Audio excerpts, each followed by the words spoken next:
Welcome to my channel Mission Jhar Guru.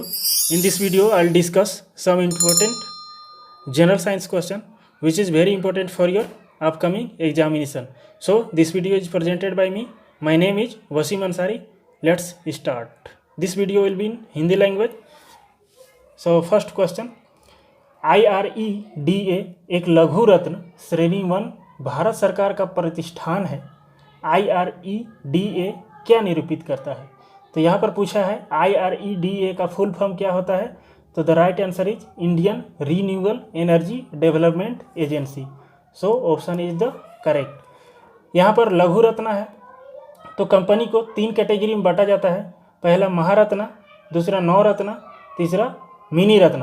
तो महारत्न company में कौन कौन आते हैं? तो महारत्न में NTPC, इंडियन ऑयल कॉरपोरेशन, भेल, गेल, सेल, ONGC इत्यादि आते हैं। और मिनी रत्न कंपनी में BSNL, HCL और हिंदुस्तान कॉपर लिमिटेड इत्यादि आते हैं। और नवरत्न में भारत इलेक्ट्रिकल लिमिटेड और IREDA जैसा आप देख रहे हैं। So A is the right answer. Next question, निम्नलिखित खेलों में से किस खेल का उद्गम भारत से संबंधित है जिसका नाम है चतुरंग? तो चतुरंग चेस को कहा जाता है और इसका उद्गम भारत से हुआ है। क्वेश्चन नंबर 3, अंतर्राष्ट्रीय नर्स दिवस हर वर्ष कब मनाया जाता है? तो अंतर्राष्ट्रीय नर्स दिवस 12 मई को मनाया जाता है। और ये क्यों मनाया जाता है? तो इस दिन फ्लोरेंस नाइटिंगेल का बर्थडे होता है, इसीलिए उसी दिन नर्स दिवस मनाते हैं। क्वेश्चन नंबर 4, निम्नलिखित में चिकित्सा के क्षेत्र में विश्व को भारत द्वारा दिए गए सबसे बड़े उपहार की पहचान करें। होम्योपैथी, आयुर्वेद, सिद्ध चिकित्सा, यूनानी चिकित्सा। तो the right answer is Ayurveda. Ayurveda Bharat का दिया हुआ एक उपहार है विश्व के लिए। सो क्वेश्चन नंबर 5, मूल के आधार पर फाइबर को विस्तृतता से कितनी श्रेणियों में विभाजित किया जाता है? 1, 3, 2, 4। तो फाइबर 2 प्रकार के होते हैं। पहला नेचुरल फाइबर और सिंथेटिक फाइबर। नेचुरल फाइबर में कॉटन, जूट इत्यादि आते हैं और सिंथेटिक फाइबर में रेयॉन आते हैं। So option is the B correct. Question number 6, NSSO शहरी एवं ग्रामीण कीमतों पर आंकड़े एकत्र करता है और फसल सांख्यिकी के सुधार में एक अहम भूमिका निभाता है। NSSO का क्या अर्थ है? तो NSSO ये, तो the right answer is national sample survey office. इसी प्रकार से एक CSO होता है, उसका फुल फॉर्म क्या होता है? तो उसका full form central statistical organisation होता है। तो दोनों जनगणना इत्यादि करते हैं। नेक्स्ट क्वेश्चन 7, लेबनान की राजधानी कौन सी है? तो लेबनान की राजधानी बेरूत है और एक बिश्केक है। बिश्केक किसकी राजधानी है? तो ये है किर्गिस्तान की। क्वेश्चन नंबर 8, भारत के महान हॉकी खिलाड़ी मेजर ध्यानचंद को श्रद्धांजलि स्वरूप हर वर्ष राष्ट्रीय खेल दिवस कब मनाया जाता है? तो ये 29 अगस्त को मनाया जाता है। इसी दिन मेजर ध्यानचंद का मृत्यु दिवस यानी कि इसी दिन डेथ हुआ था। क्वेश्चन नंबर 9, इतिहासकार नैन्सी हैच ड्यूप्री ने अपना अधिकतर जीवन अफगानिस्तान की विरासत को बनाए रखने के लिए समर्पित किया।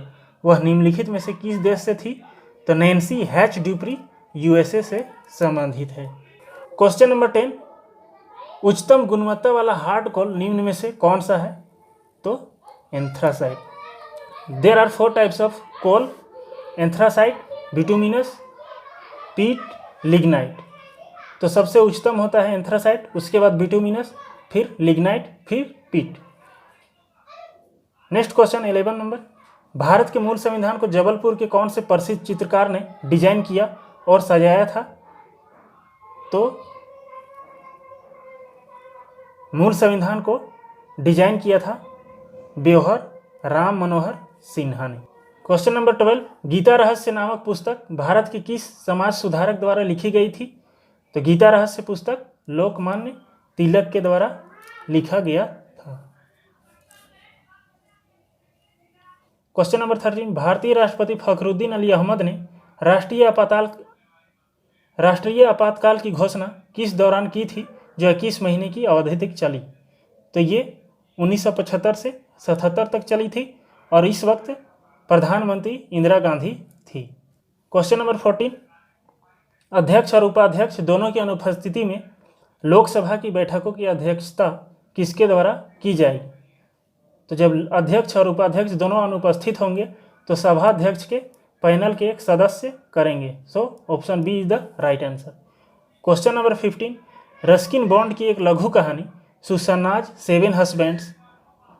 सेवन हस्बैंड्स को निम्नलिखित में से बॉलीवुड के किस फिल्म में निर्मित किया गया था? तो ये है रस्किन बॉन्ड की लघु कहानी पर आधारित एक फिल्म सात खून माफ। क्वेश्चन नंबर 16, जनपद पंचायत में क्या शामिल है? Option D is the right answer, केवल जिला परिषद। क्वेश्चन नंबर 17, उस स्थान का नाम बताइए जो इसलिए श्रद्धेय है क्योंकि यहाँ पर पहली बार बुद्ध ने उपदेश दिया था। तो बुद्ध ने सर्वप्रथम उपदेश सारनाथ में दिया था और बुद्ध का जन्म लुम्बिनी में हुआ था और मृत्यु कुशीनगर में हुआ था। क्वेश्चन नंबर 18, इब्न बतूता 14वीं शताब्दी में भारत आए, खिलजियों और तुगलकों के शासन के बारे में लिखा।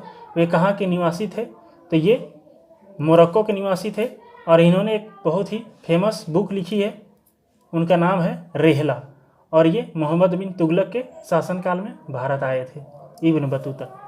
क्वेश्चन नंबर 19, भारत के ग्रामीण क्षेत्रों में कृषि एवं अन्य आर्थिक गतिविधियों के लिए श्रेय के क्षेत्र में नीति निर्माण, नियोजन और परिचालन से संबंधित मामलों का जिम्मेदार बैंक कौन सा है? तो ये है नाबार्ड, जो कि कृषि से संबंधित कार्य करती है। Question number 20 and this is the last question, भारतीय भाषाएं संविधान की एक अनुसूची में सूचीबद्ध है, यह कौन सी अनुसूची है? तो this is the 8th schedule, so B is the right answer. भारतीय भाषाएं 22 हैं जो कि संविधान में दर्ज है और ये 8वीं अनुसूची में वर्णन किया गया है। This is the end of the video, so I hope you will like this video and please subscribe my channel for more updates. Thank you.